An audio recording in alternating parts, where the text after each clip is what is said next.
저는 올해 초등학교 3학년 올라가는 사내아이, 올해 6살 되는 여자아이를 키우고 있는 엄마입니다. 요즘 큰아이가 둘째아이 친구들과 자주 어울려서 놀다 보니 저희 집 큰아이가 그 또래 무리 중에 제일 큰 오빠가 됩니다. 둘째아이 친구들은 집에서 다 맞이거든요. 이렇게 같이 어울려 놀다 보니 오빠니까 라고 양보해야 될 상황이 많더라고요. 게다가 저희 집이 경제적으로 좀 여유가 없다 보니 뭐 하나 사달라고 하는 경우 대부분 안 된다고 거절하는 경우가 많은데요. 지난 크리스마스 때도 두 아이 모두 아무것도 못 해줬어요. 얼마 전 둘째 아이 친구 중 유난히 양보심이 많은 아이가 자기 색종이를 반으로 뚝 잘라줬어요. 양이 좀 많았는데도 그걸 큰아이는 자기 거라고 우기면서 여동생이 오빠 한 장만 줘라고 해도 어떤 날은 잘 주고 또 어떤 날은 너무 인색하게 굴어요. 오늘은 학용품 선물을 받아봤는데 편지지가 몇 장 들어있었어요. 작은 애가 오빠한테 한 장만 줘라고 사정사정 하는데도 안 된다고 하면서 이건 내 거야 라고 거절하는 겁니다. 옆에서 작은 애는 계속 징징거리고요.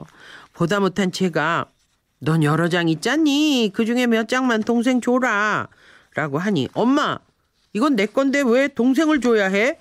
라고 하는 겁니다. 결국 제 성화에 못 이겨 한 장을 억지로 주고 억울했는지 울고불고 하더라고요. 이런 상황이 생길 때마다 좋게 타일러보기도 하고 따끔하게 혼내보기도 하지만 같은 상황이 자꾸만 반복되네요. 제가 볼 땐 별거 아닌 것에 큰아이가 집착을 보이는 것 같거든요. 너무 사주지 않아서 어쩌다 생기는 물질의 소유욕이 강해진 건지 10살이면 이래도 되는 건지 아이고 정말 답답하네요. 선생님 해결책이 없을까요? 그러셨어요. 예, 해결책이 없죠. 해결책이 없습니다. 어머님 뜻대로 얘가 양보를 자기 거를 편하게 나눠주는 이런 상황이 지금 상황에서는 오기가 어렵습니다. 이 어머님이 지금 이제 경제적으로 좀 어렵다 보니까 물질적으로 아이들한테 해주기가 어렵고 큰아이는 어쩌다 무언가 생기면 그게 너무나 소중하죠. 자기. 그렇죠. 물론 부모님이 바라는 건 그 소중한 걸 형제끼리 좀 나눴으면 하는 마음이겠지만 너무나 소중하기 때문에 나눠주고 싶지 않을 수 있거든요. 아, 그렇죠. 그럼 그 아이 마음을 있는 그대로 존중하는 게 이 아이가 너그러운 마음을 만드는데 더 도움이 됩니다. 뭐가 필요하냐면 얘 거는 얘 거라고 인정을 해줘야 돼요. 그렇죠. 이건 네 거다. 동생한테 저건 오빠가 받아온 거야. 오빠가 받아온 거니까 너가 욕심내지 말자.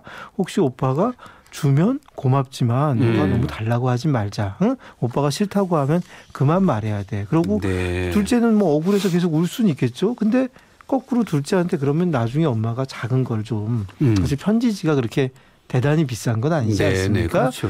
편지지는 이렇게 사가지고 한 장 아이한테 줄 수도 있고 또는 집에 어디다가 좀 뭐 사탕이나 뭐 이런 걸 좀 감춰뒀다가 애가 울면 이렇게 그래 오빠는 좋은 거 생겼는데 너는 아무것도 없으니까 속상하지 하고 이렇게 좀 줄 수도 있습니다.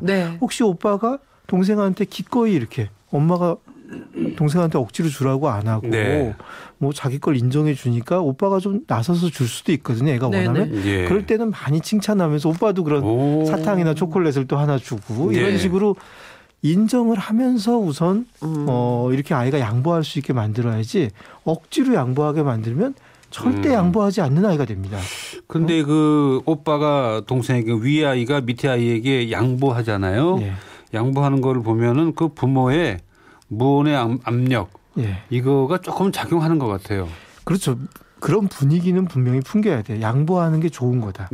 양보하는 게 좋은 거고 양보하는 사람은 멋진 거다. 이런 분위기는 부모님이 물론 갖고 있어야 되고 양보를 했을 때는 많이 칭찬하고 더한 상도 주고 이렇게 격려를 해줘야 돼요. 하지만 양보를 억지로 강요하면 양보하기 싫어하는 아이. 글쎄요, 남의 그렇습니다. 눈에 띄는 양보만 하려는 아이밖에는 본반될 수도 있습니다. 그래요. 그럼 오히려 부모들이나 가족들 앞에서는 동생에게 잘하는 것처럼 하고 뒤에서 있을 때는 눈을 흘긴다든가 옆구리 꼬집는다든가 이런 일이 있을 수 있거든요. 그래서 부모님이 이 10살이면 이래도 되는 건 정말 답답하다고 했는데 이 아이는 또 얼마나 답답할지 응? 이 아이가 진짜 답답한 거거든요. 저는 아이 편인데요. 예. 아이가 답답할 것 같아요. 아이가 답답한 건데 예. 어머님은 엄마가 답답하다고 생각하고 있어요. 예. 근데 이 아이도 답답하거든요. 네. 물론 엄마도 그걸 보면서 내가 마음껏 실컷 해주지 못하는 게 답답하시겠죠. 네. 하지만 아이 입장을 생각하면서 거기서 나아져야지 네. 아이 입장을 생각하지 않고 무조건 내 뜻대로 됐으면 엄마가 네. 바라는 대로 됐으면 하면 아이가 엄마가 바라는 대로 더 오지 않습니다. 그렇겠죠. 오히려 아이를 인정해 주면서 아이가 좀 더 좋은 방향으로 나아갈 수 있도록 네. 한 걸음 한 걸음씩 같이 나아가야지 엄마가 무조건 이끄는 대로 억지로 끌려고 하면 네. 애들은 더 튀어나가고 네. 더 문제 행동이 오래 갈 수 있습니다. 편지지 오빠가 가지고 있는 편지를 좀 달라고 그랬는데 오빠가 안 줘서 엄마가 똑같은 편지를 사다 줬어요. 예. 그래서 싫다고 뿌리치는 아이도 있어요. 그렇죠. 적어 달라고. 예. 오빠 가진 저거. 네, 그거 달라고. 그거는 뭐예요? 그거는 이제 셈이죠. 셈 그냥. 내는 거죠. 셈 내는 건데 네. 엄마가 해줄 만한 거 했으면 그때는 엄마가 해줄 수 있는 건 이게 전부야 하고 끝내면 네. 됩니다. 둘째한테. 또 울던 말던. 울던 말던. 예. 그때는 네. 그냥 끝내면 되고 야. 하지만 그런 걸 좀 배려할 수는 있겠죠.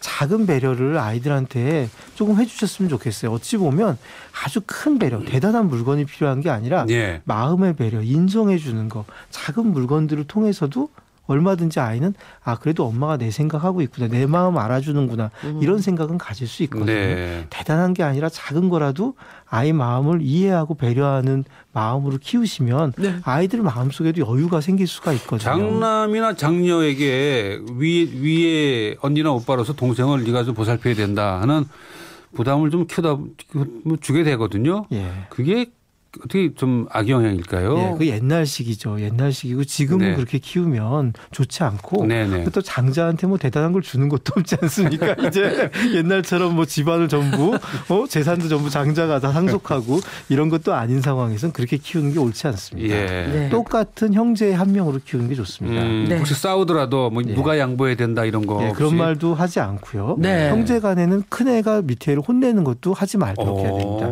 맞아요. 그건 부모가 하는 일이다. 예, 어떤 권리도 주지 말고요. 네. 의무도 주지 않는 게 필요합니다. 네. 형제간에도 갑을 없는 거죠. 예, 예.